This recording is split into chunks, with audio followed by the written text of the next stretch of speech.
few moments later. Hello guys, welcome back to my channel guys. This time guys, ay pag-usapan natin paano tayo mag-transfer ng ating STCP to STC Bank guys.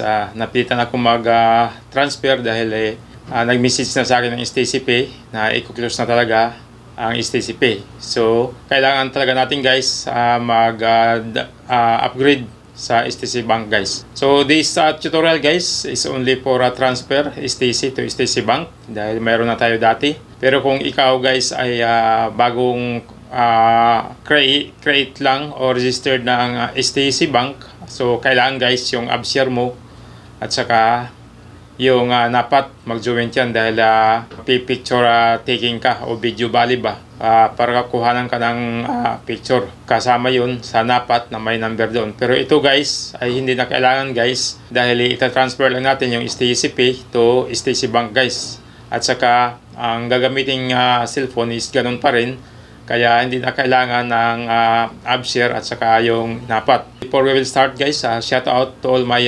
subscriber out there. Thank you very much to all your supports. Okay guys, so please watch this full video. Okay guys, let's start our tutorial. Ito yung marireceive natin guys sa STCP natin.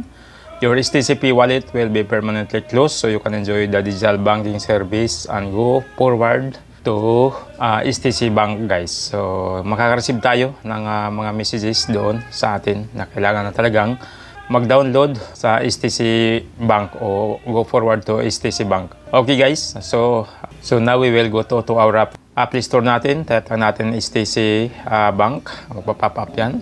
Click lang natin. So click natin guys. Once na-download na, ito guys, automatic. So, STC Bank. So, click lang natin guys. Next. Next again guys. Then, pay. Next uli. So, get started guys. Click natin get started. So, dito guys, let's get started guys. So, iba-blurred ko lang guys ang ibang mga detalye dahil for the safety of my account. So, dito guys, sa una guys, ay ilagay lang natin yung phone number. And then, susunod guys, yung ICAMA number, and then susunod guys yung date of birth natin, and then pagkatapos yun guys, click natin yung agree, and then continue guys. So okay, yung ICAMA number natin,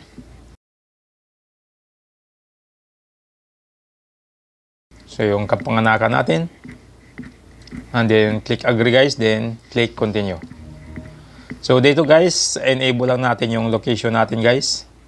So click lang natin while using this app. So, nandito tayo guys sa verify your phone number. Makaka-receive tayo guys ng OTP guys. So, enter lang natin yung OTP number. And then, enter your STC Bank passcode guys. Yung dati nating passcode sa STCP, yun din ang gagamitin natin. So, nandito tayo guys sa verify your device. So, makaka-receive tayo ng tawag sa STC Bank guys. Verification call. Mag-appear dito. Pakinggan lang natin guys. So follow the instruction guys. For your account.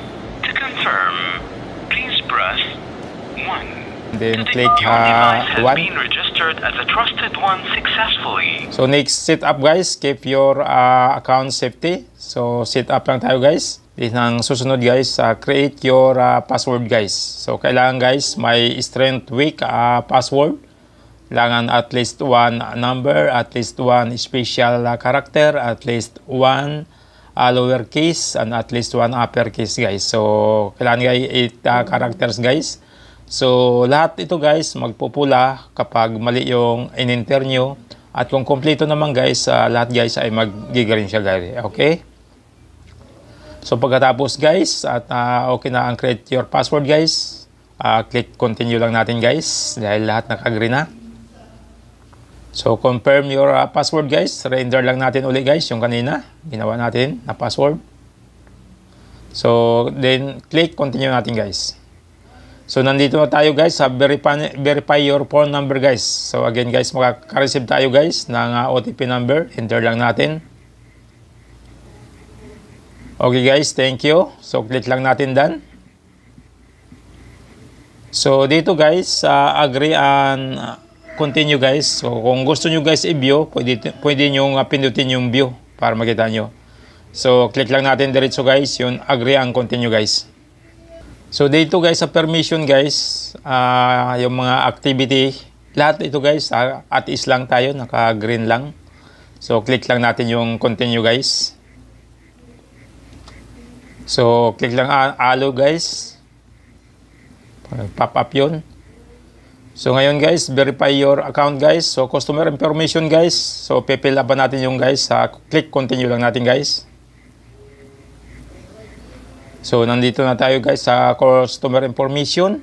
Dito guys, pipill up lang natin guys yung ikama ng insurance natin kung saan na issue sa inyo. And then, dito naman guys sa employer status guys. Siyempre, private lang tayo guys, hindi naman tayo government. Then, pagdating naman guys dito guys sa employee name, i-click lang yan guys. Ngayon, kung yung nag-appear dyan ay yun na yung kumpanya nyo. So, at least na lang yun guys. So, pag-click nyo guys yan, maraming kumpanya na guys. Pag-click natin guys. And then, ito naman guys, yung joining date sa kumpanya, kailangan alam nyo.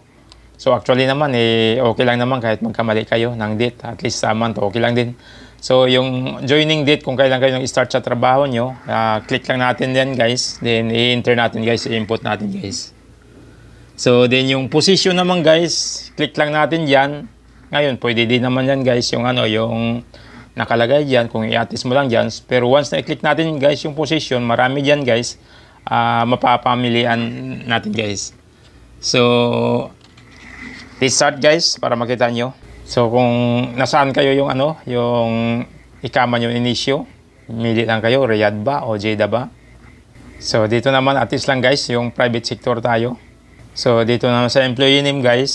So, yun, pwede nyo i-at least dyan, pero pwede rin naman po, yung i-click nyo yan, maraming a-appear dyan. So, yung join-in date, kung kailan kayo nag-join sa trabaho nyo o nag-start. So, dito guys, mili lang kayo, scroll down lang nyo, up, kung kailan, anong year, anong date.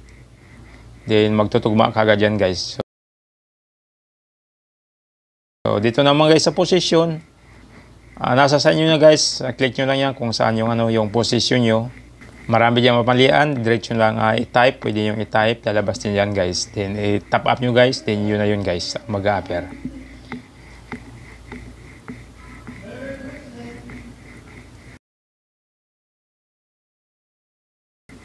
So ngayon guys, ang susunod guys, top up din natin yan guys. So, purpose of the account guys, so personal lang naman. Then ang susunod guys, nito, i-click natin dyan guys. Then itong mga guys, mga katanungan dito, do you have a degree o second degree? So lahat yung guys at is lang, naka-green lang tayo, no lang guys. Then click continue natin guys, pagkatapos natin yan guys. Yung educational level nga pala yung guys kanina, na misplace ko. So, pwede yung balikan yun guys, yung educational level. So, ngayon, nandito na tayo sa pangalawang step guys.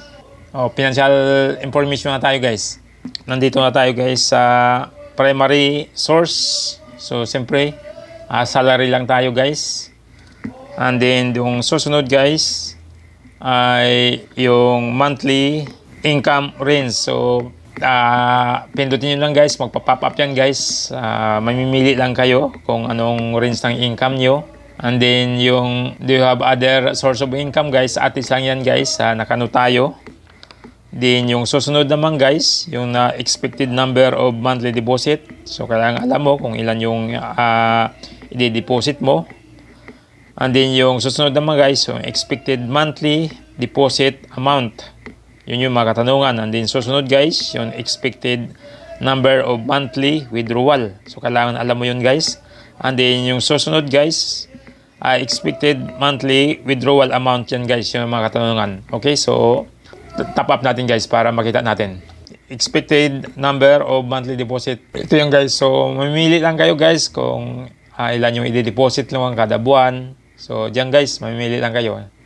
So susunod guys natin. Click natin dito yung susunod. Expected monthly deposit amount guys. Pag click natin yan guys, ito guys ang mag-a-appear. So mamimili lang din kayo kung magkano yung i-deposit nyo. So then pop up. Then ito next guys, yung ano naman natin, expected number of monthly withdrawal guys. Ito guys ay lahat para sa Stacy bank natin or dito na account yan. So dito guys, mamimili lang kayo kung magkano yung i-withdraw nyo. Nasa sa inyo na yung guys.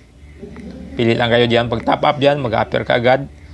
And then yung susunod guys, expected monthly withdrawal amount. So top up nyo guys. Nandyan yung ano, nasa sa inyo na guys. Mamimili lang din kayo guys kung magkano. And then after that guys, continue tayo. Click continue. So dito guys, lahat yan guys, naka-at-is lang guys. Yung mga no guys. Then click continue tayo guys. Then dito guys, at least pala rin yan, naka-no run. So click continue lang tayo. So nandito, thank you. Makaka-receive tayo guys. Click natin dan. Makaka-receive tayo ng OTP sa STC Bank. So dito naman tayo guys. Verify your account guys. So nandyan lahat yan guys. Pwede nyo i-top up yan kung gusto nyo basahin. Pero get started na lang tayo guys. Click natin get started. Okay, so ngayon guys, nandito na tayo sa account natin guys. So lahat ng sa STC natin guys, nandito po yung laman. Hindi kayo magwo-worried kung magkano yung laman mo sa STC Pay. Nandito po lahat. At yung mga services, ganun pa rin guys, yung dati guys. So nandito yan, basta ay top up nyo na yung sa baba. So dito tayo, walang pinagkaiba guys, ganun pa rin. So yung mga ano, tawag doon, kung mag-transfer tayo international, click lang natin international. Then yung selection talaga guys is Western Union guys. So pag-click natin yun, dadalhin tayo dyan sa mga papadalhan natin. So lahat guys ng ano, naka-register na mga papadalhan mo, nandyan yan lahat. So sana guys, nakatulong to sa inyo lahat guys. Please don't forget to share, like, and hit the bell button. And subscribe to my channel guys also. See you on my next vlog guys. Thank you very much guys.